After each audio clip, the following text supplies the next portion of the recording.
जय हिंद फ्रेंड्स।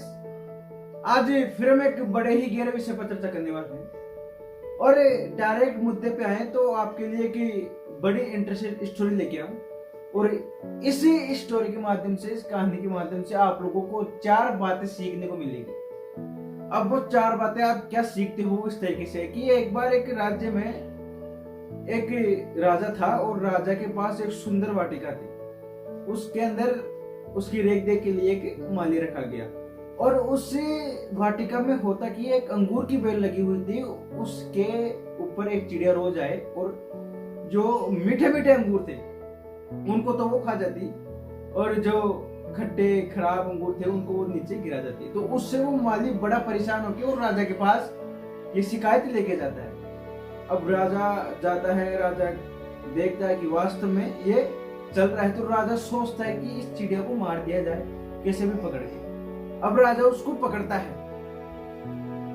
2-3 बार ट्राई करने के बाद, 2-4 दिन ट्राई करने के बाद राजा से ये चीज संभव नहीं हो पाती है और राजा कैसे भी तेज बन के और उस चिड़िया को पकड़ लेता है। अब राजा उस चिड़िया को मारने के लिए तैयार होता है। अब जैसे ही राजा चिड़िया को मारने के लिए तैयार होता है तो चिड़िया बोलती है कि राजन एक मिनट रुको, मैं आपको 4 महत्वपूर्ण बातें बताना चाहती हूँ और 4 ऐसी महत्वपूर्ण ज्ञान की बातें बताऊंगी जिससे कि आपको जीवन में बहुत कुछ सीखने को मिलेगा, फिर आप चाहे मेरे को मार देना। चिड़िया ऐसी बात करती है राजा से। तो राजा बोलता है कि बता जल्दी क्या काम है, मेरे को और भी काम है। तो ऐसी बात बोल के और चिड़िया बोलती है कि पहली बात तो मेरी ये है कि हाथ में आए हुए शत्रु को कभी भी छोड़ना नहीं चाहिए। फिर राजा बोलता है दूसरी बात बता जल्दी। अब चिड़िया दूसरी बात बोलती है कि जो काम असंभव है आपको उसमें हार नहीं करनी चाहिए, उसके लालच में नहीं आना चाहिए। और तीसरी बात यह है कि जो आपका बीत गया उसके लिए परेशान नहीं होना चाहिए। तो अब राजा बोलता है कि चौथी बात ही बताओ। तो चिड़िया मना कर दी थी कि अब मैं बताऊं कैसे, आपने मेरे को टाइट पकड़ के रखा हुआ है, इससे मेरा जीव उठ रहा है, मैं सांस नहीं ले पा रही हूँ। ऐसी बात चिड़िया बोलती है और साथ ही बोलती है कि आप मुझे थोड़ा सा मतलब जो टाइट पकड़ रखे हो उसको ढीला करो।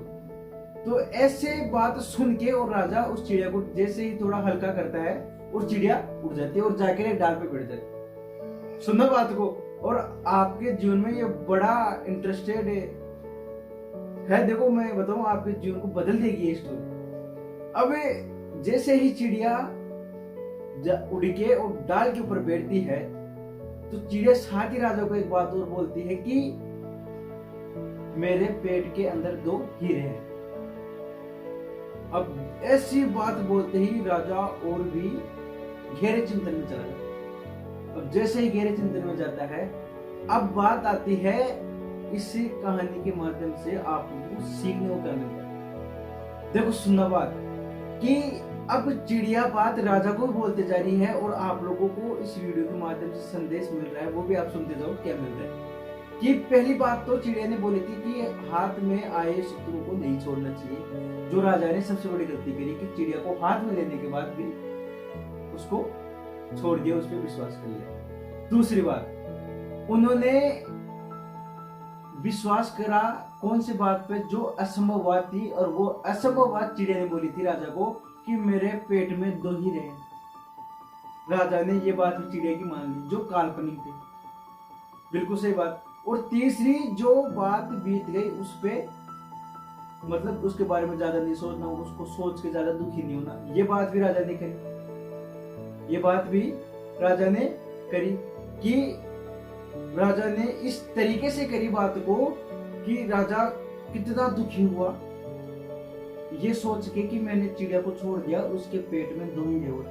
तो ये बात भी गलत। चिड़िया ने ये 3 बातें इस तरीके से बता दी और चिड़िया ने लास्ट में एक बात और बताई कि जो चौथी बात थी उसने ये बताई कि आदमी को, मनुष्य को अपने जीवन में सुनी सुनाई बातों की और पढ़ने से ही अपने आप को ज्ञानी नहीं मानना चाहिए। अपने विचारों को, अपनी बातों को धरातल पे लेके आना चाहिए। और जब तक आप उन पर अमल नहीं करोगे, आप जब तक उन्हें धरातल पे नहीं लेके आओगे आपका जीवन जीना व्यर्थ है। सूखे ज्ञान से, सुने हुए ज्ञान से, पढ़े हुए ज्ञान से ही कुछ नहीं होता। आप लोगों को अपने विचारों को धरातल पे भी लेके आना चाहिए। ये सब चीजें इस स्टोरी के माध्यम से हम लोगों को सीखने को मिलती है। और देखो, साथ में आप लोगों के लिए ऐसी इंटरेस्टिंग स्टोरियां लाता रहता हूँ। और आप लोग कमेंट करके बताइए कि आप लोगों को ये चिड़िया की स्टोरी कैसी लगी। वो चिड़िया ने जो 4 बातें बताई, आप लोगों को उससे और क्या संदेश मिलता है। और साथ दोस्तों, जय हिंद।